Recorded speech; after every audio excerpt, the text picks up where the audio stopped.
Bonsoir à tous. Bonjour à tous et bienvenue sur le 3e épisode des podcasts de Park Trips à la découverte des parcs d'attractions. Et aujourd'hui, on vous emmène en Allemagne. On va visiter Europa Park ensemble. On va faire découvrir ce parc, comme si on se baladait dans les allées du parc, justement. Faire un peu un fil comme ça, sympathique, où on va vous présenter les principales attractions selon les différents landes du parc. Donc nous allons revenir un petit peu sur l'histoire d'Europa Park avant de le parcourir. Nous ne ferons pas de zoom sur Rulantica, pas dans cet épisode, nous le ferons lors d'un prochain épisode lorsque nous aurons pu le tester nous-mêmes. Voilà, pour pouvoir vous en parler dans le détail. Alors, un petit peu d'histoire sur Europa Park et sa situation aussi, Déjà, sa localisation. tout à fait. Donc, il est situé à Rousse, une petite commune allemande située près de la frontière française au niveau de Strasbourg. Il faut compter une bonne demi-heure en voiture. Et justement, vous avez aussi également, au départ de France, des dessertes en bus. À partir de Strasbourg, des halles de Strasbourg, Tout à fait. Et qui prennent à peu près une heure. Une heure pour aller là-bas. Voilà. Donc c'est pratique. C'est pratique. Le parc a quand même accueilli 5,7 millions de visiteurs en 2019, ce qui fait qu'il occupe la deuxième place du podium derrière Disneyland Paris, juste un petit peu devant Efteling. Mais bon, assez loin quand même de Disneyland Paris finalement, mais c'est le premier parc saisonnier du monde, parce que Europa Park n'est pas ouvert toute l'année. Hein. Il est fermé une petite partie de l'hiver, notamment, dû aux conditions climatiques, hein, forcément. Mais par contre, Rulantica sera ouvert toute l'année. Toute l'année avec sa zone de l'intérieur. Donc, à la base, Europa Park a été ouvert le 12 juillet 1975 par Franz et son fils Roland Mack, qui après avoir visité de nombreux parcs aux États-Unis, ont voulu justement recréer un en Europe. Et justement, à la base, Mack est également un concepteur et constructeur d'attractions, en fait. Hein. Et justement, du coup, Europa Park est ainsi leur vitrine, notamment. Exactement, il s'agit finalement d'un showroom géant qui leur permet de montrer un peu leur savoir-faire et aussi d'apporter de l'innovation, c'est ce qui les pousse aussi à innover avec la venue des Macs sur les montagnes russes, puis après sur les écrans avec la 4D ou la réalité virtuelle par exemple. Avec la technologie Coscialetti, qu'on retrouve sur pas mal de montagnes russes, mais je vais vous en parler un peu plus tard. Maintenant, c'est Roland Mack qui gère le parc avec ses trois fils, hein, justement, et ils gèrent tous un peu les différentes composantes de l'entreprise Mack, finalement. Hein, donc, Europa Park, Mack Rides et Mack Media, hein, qui fait aussi des films 3D ou 4D. Voilà. Le parc est situé sur le resort, hein, du coup c'est un resort, hein, qui est situé sur environ 100 hectares de terrain. Il propose 13 montagnes russes, hein, il détenait ce record jusqu'à assez récemment finalement. Maintenant c'est un parc en Pologne, hein, Energylandia, qui détient le record de nombre de montagnes russes. Qui a le plus de montagnes russes. Mais 13 ça reste quand même pas mal. Il y a de quoi faire quoi. En tout cas, on y reviendra lorsqu'on parlera des questions que vous nous avez posées. Mais... Donc Europa Park c'est un resort, hein, qui est composé donc du parc d'attractions, de Rulantica, le parc aquatique, mais aussi de 6 hôtels qui représentent 5800 lits. Donc, du coup, une belle capacité d'accueil. Une belle capacité, tout à fait. Justement, avant l'entrée, il y a également un centre de conférence, hein, c'est le Confertainment Center, où se joue également le soir des spectacles nocturnes, voilà, d'intérieur. Alors, quels sont les thèmes qui sont abordés dans les différents lands d'Europa Park? Le parc est composé de 15 quartiers européens, plus 3 quartiers avec une thématique plus particulière qui n'ont rien à voir avec l'Europe. Hein, vraiment plutôt centré sur plutôt soit la culture européenne ou l'aventure ou une licence européenne en fait. Hein. Alors justement, on va commencer... À l'entrée principale, comment voilà, ça se passe? La visite, hein, l'entrée principale, c'est l'Allemagne, ça représente l'Allemagne. La rue principale est bordée de petites maisons avec des façades typiques des régions allemandes, les Landers. Ensuite, l'attraction principale de la zone, c'est Voletarium, c'est un théâtre volant qui est thématisé sur les découvreurs, hein, sur les grandes découvertes, les inventions. Et vous trouverez également, justement, dedans, une station de train panoramique, hein, un train classique, qui fait le tour du parc, qui possède également plusieurs gares dans le parc, et une station de monorail, le monorail couvert, qui fait également le tour du parc et des hôtels. Ensuite, on va vers l'Italie, qui représente plutôt Venise, on va dire, voilà, avec son plan d'eau central et ses petites gondoles en guise de décor.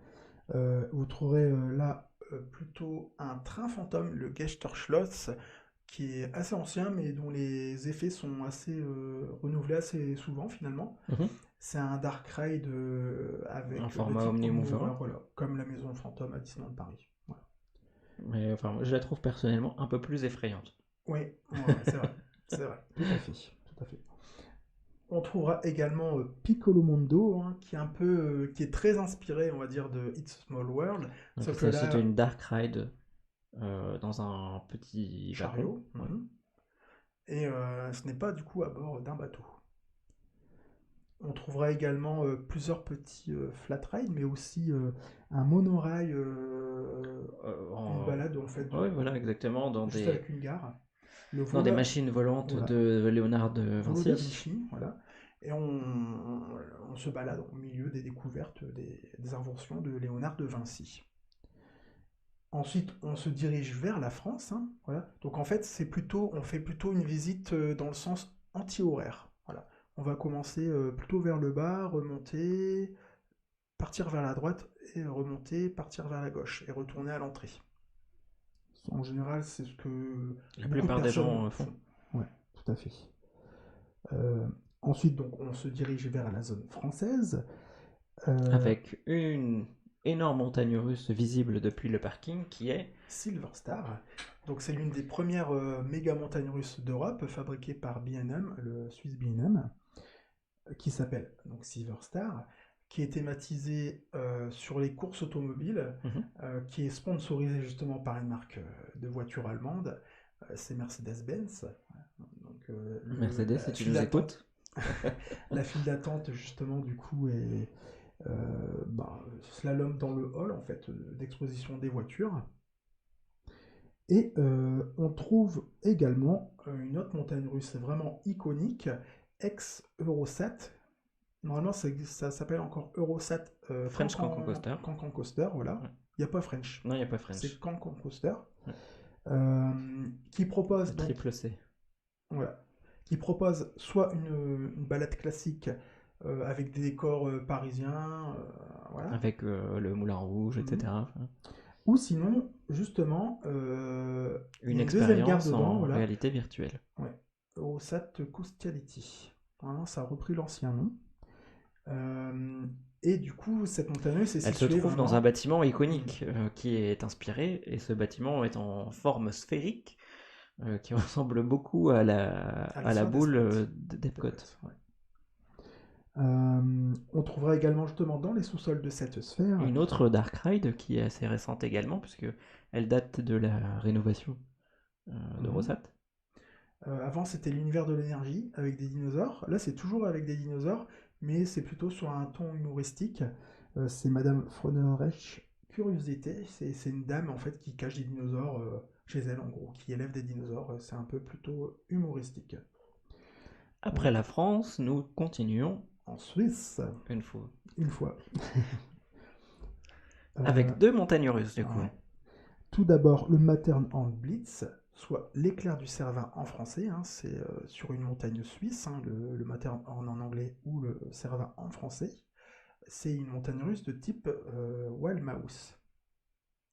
Et qui a cette particularité, histoire de gagner un peu de place, de ne pas posséder un lift classique, il s'agit d'un lift par ascenseur vertical pour gagner un peu de place. Et pour ceux qui ne connaîtraient pas ce type de montagne russe, il s'agit d'une montagne russe où vous êtes dans un chariot plutôt compact, parce qu'il s'agit en général de 4 places, et avec des virages très serrés, vous avez finalement l'impression de tomber à chaque virage. En tout cas, c'est une expérience qui est vraiment super amusante et accessible à toute la famille. Ensuite, on trouvera également un bobsleigh, hein, forcément, c'est typique de la Suisse. Pareil, du même constructeur. Vous trouvez également un modèle du même constructeur au parc Astérix, la Trace d'Oura. Ça a été construit par Mack également. Euh, c'est un tour assez court finalement. Je préfère quand même celui du parc Astérix.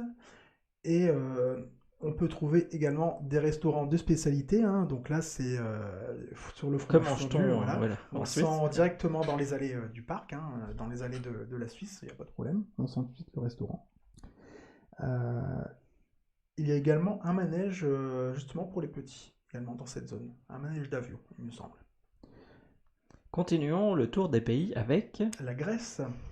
Alors en Grèce, qu'est-ce qu'on trouve? On trouve notamment Poséidon, c'est un water coaster avec ses 2 descentes. Et pour notre part, on aime beaucoup de cette zone. Les décors Cette sont zone est vraiment très jolie, inspirée de l'île de Mykonos. avec ses façades blanches et ses hauts bleus. Donc c'est vraiment notre zone coup de cœur. Tout à fait. On aime beaucoup en tout cas. Que trouve-t-on également comme attraction Alors dans dans cette le zone-là? fond, elle est bien cachée. Elle est située en dessous des rails de Poséidon. C'est Pegasus, une attraction familiale avec une descente vraiment très vive. Franchement, elle est vraiment très bien pour les enfants, justement. Elle est assez C'est des même premières intense. bonnes sensations. Voilà, Oui. tout à fait.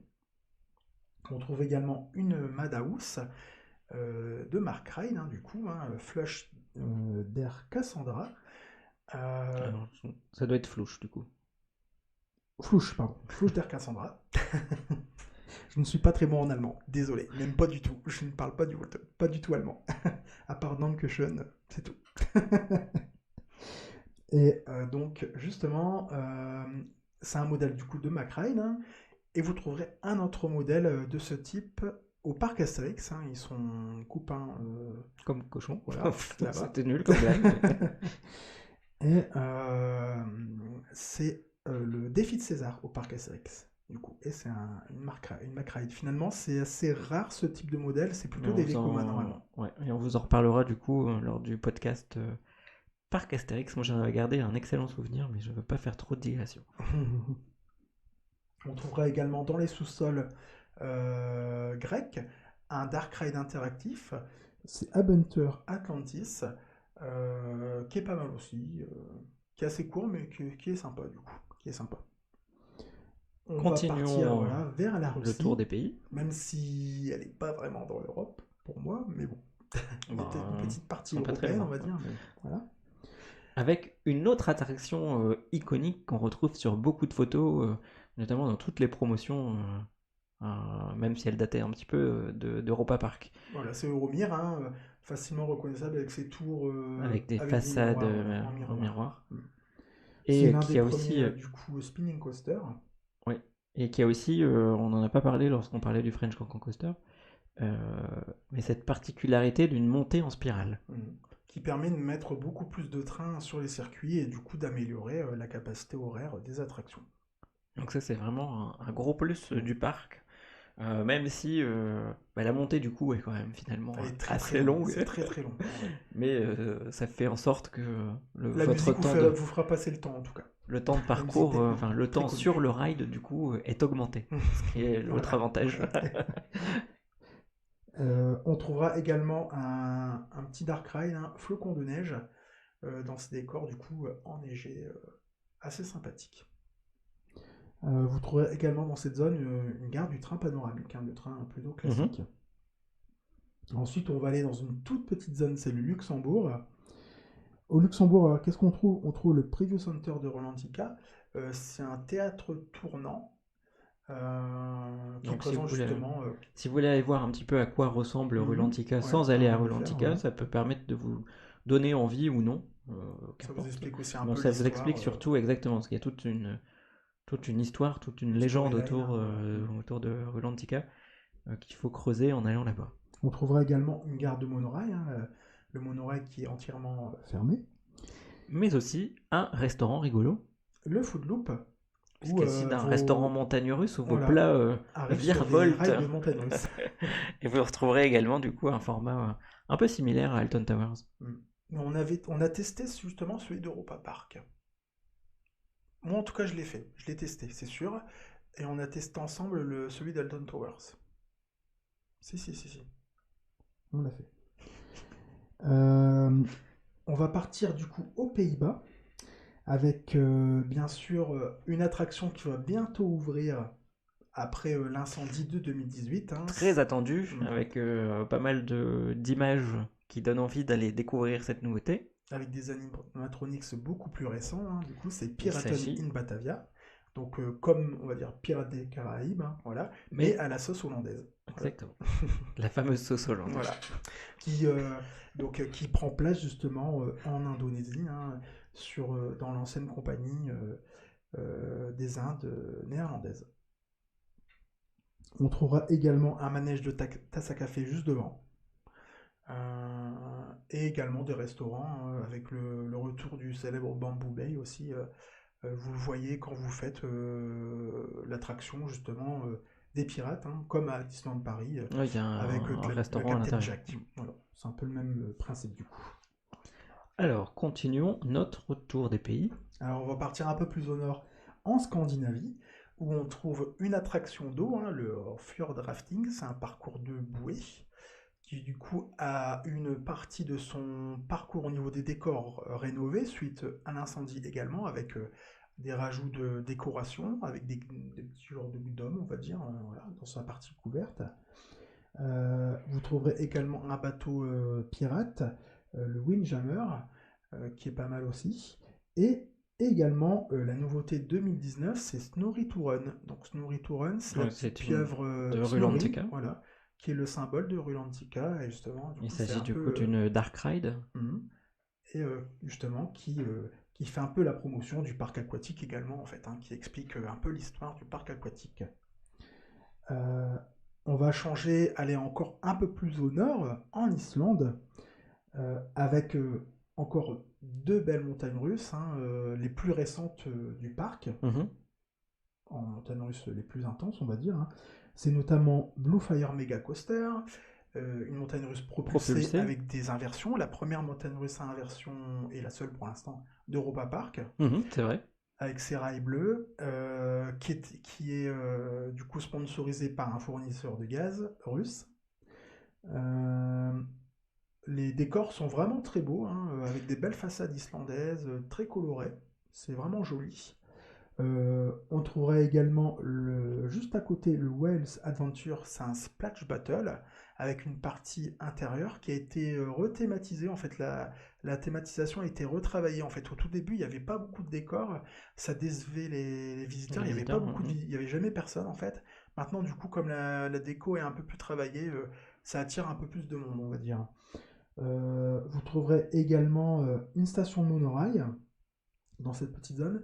Et un petit peu plus loin, en fait, c'est toujours en Islande, mais on trouvera également le Wodan Timber Coaster, la Donc première il s'agit d'une montagne russe en bois.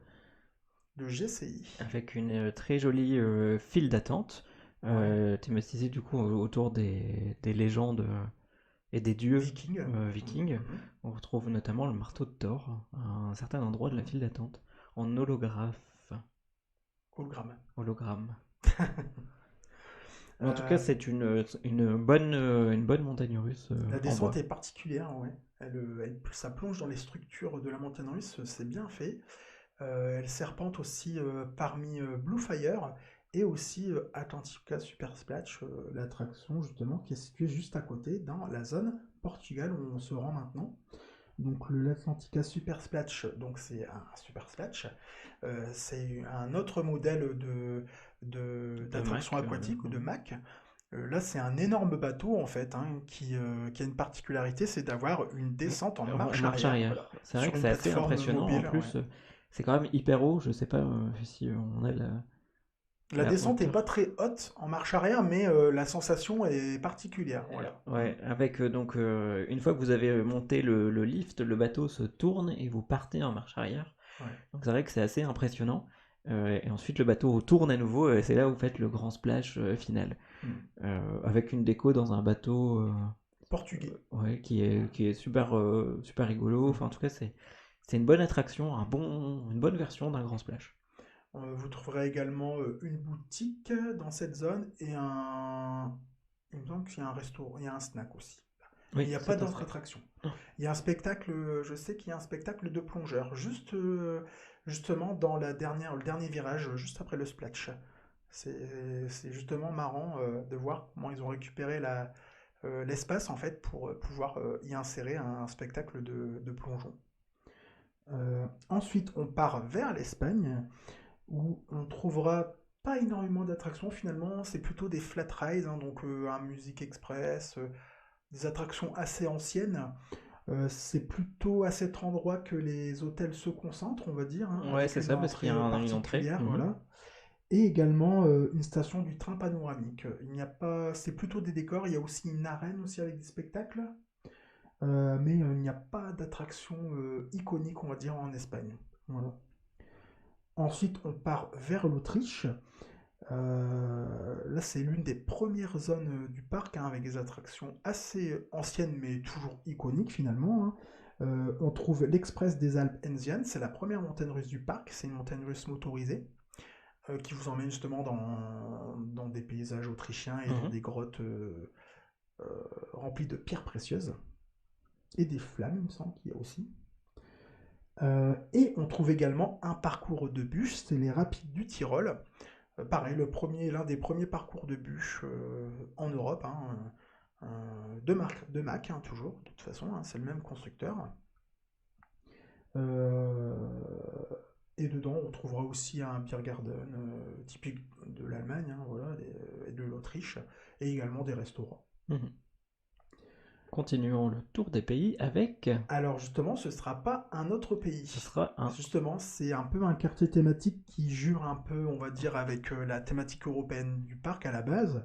C'est l'univers de l'aventure et justement son radeau dans la jungle africaine. Donc on part un peu Sur un hors autre Europe, continent, quoi. voilà, sur un autre continent, tout à fait. Donc là, c'est plutôt une balade tranquille à bord d'un bateau. Voilà, c'est vraiment reposant. Voilà, juste après manger, c'est parfait. On vous trouverez également une aire de jeux aquatique et pas mal de restaurants qui proposent de la cuisine internationale. On va ensuite dans une autre zone, pareil, qui n'a pas une thématique sur un pays européen, mais plutôt sur la culture européenne, avec la forêt enchantée des frères Grimm. Donc les frères Grimm ont écrit beaucoup de De contes, compte. hein, c'est des Mhm. frères allemands. Et on trouvera notamment, c'est un peu le même concept que le Bois des Contes à Efteling, mais avec beaucoup moins, sur une petite Plus surface, hein, petit, ouais, voilà, avec moins de propositions en tout cas. tout à fait. Et vous trouverez notamment des contes comme Loi d'Or, Cendrillon, Le Petit Chaperon Rouge, Le Roi Grenouille, mais aussi Réponse, pour les plus connus. Ensuite, on va aller un peu plus dans le fond du parc, pareil, avec la dernière zone dont la thématique n'est pas du tout liée Un à pays l'Europe, européen, hein, voilà. Mais c'est un personnage qui est très européen connu, ouais. finalement qui a été créé en France, en Europe. En fait, il voulait une attraction comme les Français représentent quand même une Une bonne grosse partie de partie des la visiteurs. clientèle, on va Mhm. dire, hein. Il me semble que c'est un tiers des visiteurs, si je ne me trompe pas quand même. C'est quand même pas rien. Ils ont décidé de collaborer avec Luc Besson et de proposer le royaume des Minimoys, en fait, hein, avec une attraction Arthur. Donc c'est une montagne russe particulière aussi, c'est motorisé C'est ça, et suspendu. et qui a du coup fait à la fois montagne russe et dark ride par Tout à endroit, fait, ouais. et qui est technologiquement en tout cas Bien assez avancé. avancé. Ouais. Ouais, ouais. Le chargement en fait se fait en continu. C'est vous montez sur un tapis roulant et en fait vous vous installez dans les wagons de 4 places. Enfin, c'est un train de 3 fois 4 places. Et les wagons, en fait, ont la possibilité Ils de tournent tourner sur sur eux-mêmes eux-mêmes, en fait, hein, pour pouvoir vous montrer des les scènes décors, ouais. tantôt à Et gauche, à il y a droite, même etc. une petite partie interactive, mais c'est juste un endroit où vous devez appuyer sur un bouton pour un peu éliminer le boss final, on va dire. Mais c'est vraiment très court, hein, ce n'est pas très bien utilisé, on va dire, quoi, voilà. Voilà, mais ça reste une bonne addition, et puis il y a un univers qui est vraiment très très très joli. Mhm. Donc c'est situé dans un bâtiment donc à l'intérieur, hein, avec du coup ce qui est bien par rapport au temps qu'il peut le faire, hein, au mauvais temps qu'il peut faire en Allemagne, Quelques attractions d'intérieur pour les enfants, notamment une petite tour de chute libre, c'est les tourlicots, mais également un carrousel, c'est le monde des moules et une aire de jeu, des aires de jeu aussi avec des petits toboggans et tout ça. Ouais, Du coup, ouais. c'est vraiment joli, les décors. Donc si vous avez envie, en effet, pendant un moment de faire en sorte que vos enfants se défoulent, c'est un Ouais, excellent endroit tout à fait. où aller, Mm. parce que c'est super joli et en même temps ils vont pouvoir Ils sont protégés s'amuser du quoi. mauvais temps. Et vous êtes à l'abri, aussi bien de la chaleur que de la pluie. On va continuer du coup avec les pays justement européens. On va partir vers l'Angleterre. Alors c'est pareil, en Angleterre, il n'y a pas non plus d'attractions iconiques finalement, de grosses attractions à sensation. C'est plutôt un ensemble de petits manèges pour les enfants. Vous trouverez notamment les auto-tamponneuses dans la Football Arena, en forme de ballon de football justement, une demi-coupole. Un circuit de voitures, un carrousel et également une station du train panoramique. J'en ai pas parlé, mais il y a également un autre monorail qui fait le tour du parc. Là, c'est un monorail avec ouvert en fait Ouvert. finalement, avec des trains ouverts, qui fait aussi le tour du parc, mais qui s'arrête à d'autres endroits en fait. Enfin, la dernière zone du parc, consacrée à un pays européen, c'est l'Irlande. L'Irlande, donc là, par contre, c'est la rethématisation d'une ancienne zone. Avant, dans cette zone, on trouvait beaucoup de jeux d'extérieur, en fait, pour les enfants. Une partie a été conservée, avec aussi une partie intérieure où vous trouverez des jeux classiques, des toboggans, des ponts de singes. Mais on trouvera aussi des petites attractions justement pour les enfants, notamment leur première montagne russe, on va dire, c'est le bas coaster. C'est juste une petite boucle, c'est une petite boucle. C'est une montagne russe construite par Art Engineering. Et justement, en fait, vous allez bientôt entendre parler de cette marque parce qu'en fait, c'est eux qui ont construit justement la nouveauté 2020 de Nigloland qui s'appelle Noisette Express, Mhm. une montagne russe familiale que le parc dévoilera dès son ouverture normalement, si tout va bien, qui était en remplacement de la chenille. Donc à découvrir justement. À Europa Park, c'est accessible 90 cm, il me semble, accompagné d'un adulte. Donc c'est pratique. Et les sensations sont vraiment adaptées aux tout petits. Donc on vous conseille d'emmener vos enfants dans cette partie, ils ne s'ennuieront pas. Vous trouverez également dans cette partie un Rocking Tug aussi. C'est un bateau, un peu un bateau pirate, mais qui tourne Qui aussi tourne sur aussi sur lui-même. lui-même. Ouais, ouais. Voilà, donc si vous êtes sensible au mal de mer, des transports, en tout cas si vous avez l'estomac fragile, vous pourrez passer votre chemin, sinon c'est plutôt Mm. rigolo. Donc ouais, voilà, pour bien amuser les enfants, cette zone est idéale justement en complément de quand il fait beau et en complément aussi de la zone justement des Minimoys. Donc voilà déjà pour le tour du parc finalement, mais il y a beaucoup Il y a d'attractions. beaucoup de choses à Mm. faire. Alors, vous nous aviez demandé justement de nous dire ce qui était bien et moins bien dans les parcs. On va commencer par nos attractions préférées. Mhm. Bah, pour ma part, ça va être Blue Fire du coup, qui offre de bonnes sensations. C'est vrai que j'ai vraiment beaucoup aimé cette montagne russe. Alors moi ce sera plutôt Wodan, Pour ma part, j'adore les montagnes russes en bois. Et même si elle est courte, j'adore la première descente, elle est vraiment super. Et le fait de passer dans les structures comme ça, C'est je trouve ça impressionnant, vraiment top. hein. Ouais, Ouais. ouais, je trouve ça top. Ce que j'aime bien également à Europa Park, c'est justement la variété des attractions. Il y en a Il y en a vraiment vraiment pour pour tous les tous les goûts. Ouais. goûts, autant les petits enfants que les personnes âgées finalement, qui veulent plutôt prendre leur temps au restaurant ou dans des attractions plus tranquilles. C'est vrai que c'est vraiment adapté à toute la famille. C'est pour ça que le parc a beaucoup de succès finalement. La variété des attractions est vraiment très large, quoi. Mhm, C'est c'est vrai clair. qu'il y en a vraiment pour tous les goûts. Franchement, tout le monde trouve son compte dans ce parc, quoi, finalement. Finalement. Euh, ce qui, par contre, on va peut-être plutôt passer au négatif. Pour moi, ce que je trouve dommage, en fait, c'est qu'il y a quand même beaucoup trop de publicité. C'est trop sponsorisé. Je trouve que j'ai un peu de mal avec ça. Je sais pas, c'est pas très immersif du coup. C'est un peu trop. Il y a un peu trop de pubs un peu partout. Voilà. C'est un peu. Puis c'est aussi un peu. Ce que j'aime pas non plus trop dans ce parc, c'est que Bon, on dirait un peu que les propriétaires ont un peu les chevilles qui gonflent, on va dire quoi. C'est un peu trop, ah, c'est le meilleur parc du monde, voilà. Et bon, je trouve pas trop d'accord sur ce point. Mais Il a ça, c'est été mon reconnu avis, en effet voilà. de Ouais. 2000, j'ai peur de dire une bêtise, mais je crois que c'est de 2010 à 2017 ou 2014-2017. En tout cas, pendant quelques années, meilleur parc au monde. De mon côté, j'ai deux choses. Enfin, je trouve qu'ils proposent trop de choses finalement, et qu'ils auraient bien fait de le scinder. Ça aurait été bien de pouvoir le séparer en deux pour proposer des univers qui soient vraiment complètement différents. Et ce qui me manque, moi, c'est euh, les zones sont vraiment toutes petites, finalement. Ouais. Et on passe du coq à l'âne. Voilà, c'est ça, je trouve que c'est un peu On se tourne mal, d'un côté, de l'autre. c'est un peu fait de bric-à-brac, quoi. C'est un peu tout est mélangé, il n'y a pas vraiment de cohérence entre les pays. Enfin, je trouve ça, voilà, je trouve que c'est pas très bien agencé en fait les zones. Voilà, Voilà. c'est mis un peu au petit bonheur la chance, on dirait. Mais en C'est tout cas, ça pas. reste. Alors, ce n'est pas une Non, critique non, pour dire que les ce zones parc sont n'est pas. jolies, c'est C'est bien fait, extrêmement bien fait. Mais si on pouvait mais c'est pas être structuré. plus. Enfin, rendre les choses plus Hmm, immersives en les hmm. rendant peut-être un peu plus grandes, en ayant fait moins de pays, par exemple, ou en tout cas en travaillant peut-être un peu plus les transitions, ça aurait pu être encore plus Hmm. sympa. Ouais, En tout cas, c'est une piste d'amélioration. tout à fait, tout à fait. Normalement,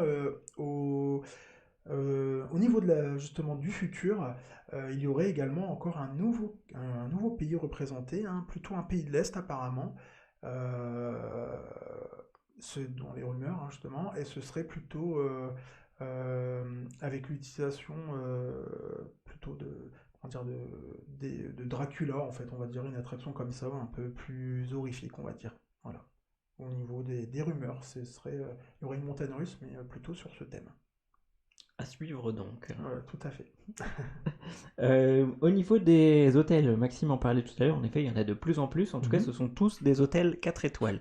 Donc, c'est plutôt luxueux, mais Europa Park propose aussi un camping pour accueillir vraiment tout le monde et avec des prix qui sont aussi plus Mhm. accessibles du coup. Parce que, voilà, compter en moyenne pour une nuit, euh, et ce sont des prix à partir de 109,50 € pour notamment le Castillo Alcazar, qui est le premier prix dans l'hébergement en format hôtel à Europa Park, Et qui ça sont comprend tous, l'entrée? Non? qui ne comprennent pas D'accord, l'entrée. ok. C'est uniquement la nuit sèche. C'est la nuit, La nuit sèche. exactement. Euh, et donc, qui est finalement assez proche au niveau de la thématique de l'hôtel El Andalus, puisqu'il s'agit de deux quartiers espagnols, pardon, Mhm. j'allais dire anglais, mais n'importe quoi, deux quartiers espagnols. Pour ma part, j'ai eu la chance de faire le Castillo Alcazar, et c'est vrai que la thématisation est vraiment jolie. Moi, je voulais quelque chose qui me transporte ailleurs, et c'est aussi pour ça que j'ai pris celui-là. On retrouve des chevaliers, des armures, enfin, c'est assez amusant. Dans les autres hôtels, on pourra traverser la Méditerranée et se rendre en Italie, par exemple, notamment avec le Colosseo, Mhm. qui est pour moi un des plus jolis hôtels qui est disponible. Et ce qui est aussi En forme hyper d'arène? appréciable, en fait, on retrouve un morceau de Colisée. Mhm. Mhm. Et le soir, c'est extrêmement animé. Il s'y passe pas mal de choses.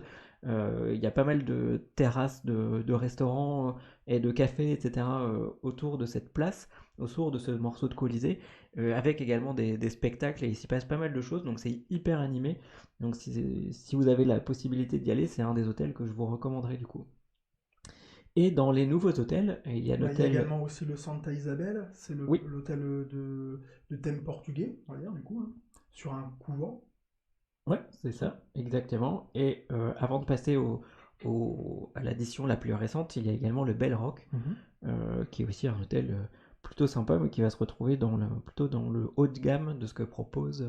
Et une thématique plutôt nord-est américaine. Donc, C'est ça, finalement, ça va ressembler aux Hampshire, voilà, bah, au, comme à Disneyland Paris pour le Newport le Bay. Newport Bay Club. Voilà. Exactement. Ce sera un peu la même thématique. Donc on retrouve voilà, ces palissades en bois, etc. Mm. Un phare Donc on retrouve ouais, ces éléments-là. maritime. Ouais, voilà, de bord de mer, Mm. exactement, Mm. c'est ça. Et le dernier, qui est inspiré et qui fait référence à tout l'univers qui a été créé pour le parc aquatique Atlantica, c'est Chronazar, qui est un hôtel-musée qui est vraiment super joli, avec ces bâtiments de différentes couleurs. En tout cas, on vous en dira plus si on a l'occasion d'y aller, mais les photos donnent vraiment envie de s'y rendre. C'est vraiment extrêmement joli. On va en venir maintenant aux questions que vous nous avez posées. Alors, je vais juste mettre en route. Hop, et je vais approcher mon micro. Bonjour à tous, c'est Simon. C'était pour savoir pour vous, est-ce que Europa Park est le meilleur parc d'attractions ou parc à thème en Europe? Alors, au cas où vous ne l'auriez pas entendu, il s'agissait de Simon qui nous demande si Europa Park est, selon nous, le meilleur parc à thème en Europe. Je te laisse commencer, Maxime. Alors, pour ma part, ce n'est pas mon parc préféré en Europe. C'est ça. En fait, au niveau de la diversité, au niveau du nombre d'attractions, oui, Mhm. clairement, c'est le meilleur. Parce qu'il y a vraiment plein de Il y en choses a à vraiment faire. pour tous les goûts. Ouais. Après, et ce ne sont que des avis Voilà, personnels, c'est personnel. Ouais. mais étant fan de l'univers de Disney, je vais préférer aller à Disneyland Paris plutôt qu'à Europa Park. Mhm. Pour ta part, Maxime? Ben, moi, je préfère aller à Fantasyland ou à Efteling. Voilà. Parce que en fait, ils ont vraiment leur univers vraiment propre. Et ça fait beaucoup moins fouillis en fait qu'Europa Park. Pour ma part, c'est vraiment uniquement mon avis. Hein, voilà. Ouais. Et après, il y a aussi une problématique de localisation qui fait que finalement, on a plus nos habitudes, nos repères dans les parcs qu'on fréquente le plus parce qu'ils sont aussi plus Voilà, ils proches de sont chez plus nous. proches de. Voilà. Et Europa Park étant plus distant Mm. de là où nous sommes, puisque nous sommes dans les Hauts-de-France, fait que c'est pas un parc où on a l'habitude d'y aller, où on a nos repères. Donc je pense qu'en effet, pour tous ceux qui sont dans De l'Est, l'Est, hein, tout à fait, ouais. notamment, ou même sur certaines parties de la Belgique, ou qui peuvent être plus, ou le Luxembourg, qui peut être plus proche Ou en d'Europa Park, Suisse. ça reste une super destination, clairement. Et Mm. pour eux, c'est le meilleur parc de de leur région, Mm. quoi, en Mm. étant très très proche de chez eux. Donc, voilà, À la on ne place d'une remet pas. famille, oui. À la place d'une famille, oui. C'est vraiment C'est une c'est une destination de excellente choix. destination. Voilà. Vraiment, les prix sont vraiment raisonnables déjà par rapport à Disneyland hein, pour une famille. C'est vrai que ça vous reviendra quand même un peu moins cher d'aller à Europa Park. Et justement, c'est la diversité des attractions qui fait aussi sa force. Hein. On aime aller à Europa Park, mais voilà, au niveau de notre, ce n'est pas notre, enfin, voilà, ce n'est pas notre parc préféré. Voilà, si vous vouliez notre avis. On a eu également un message privé de Sarah qui nous demandait quelle est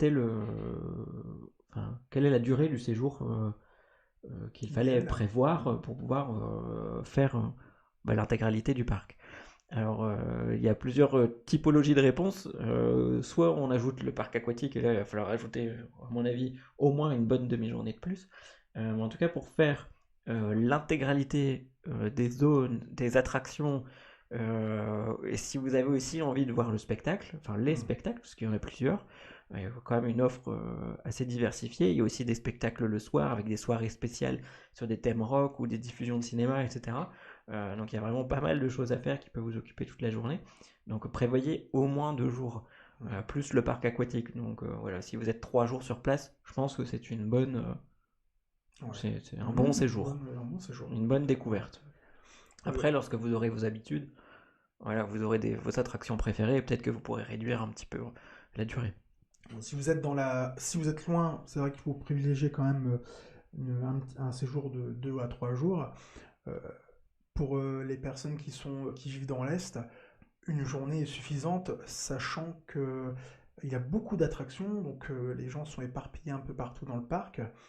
Ça limite du coup les files d'attente et les attractions ont souvent un très bon débit, hein, donc on attend vraiment rarement très longtemps, sauf vraiment journée très très chargée, mais les attentes ne dépassent pas l'heure en général, sauf sur les très grosses attractions ou les nouveautés bien sûr, hein, mais le temps d'attente n'est jamais excessif, on va dire, à Europa Park. C'est plutôt gérable.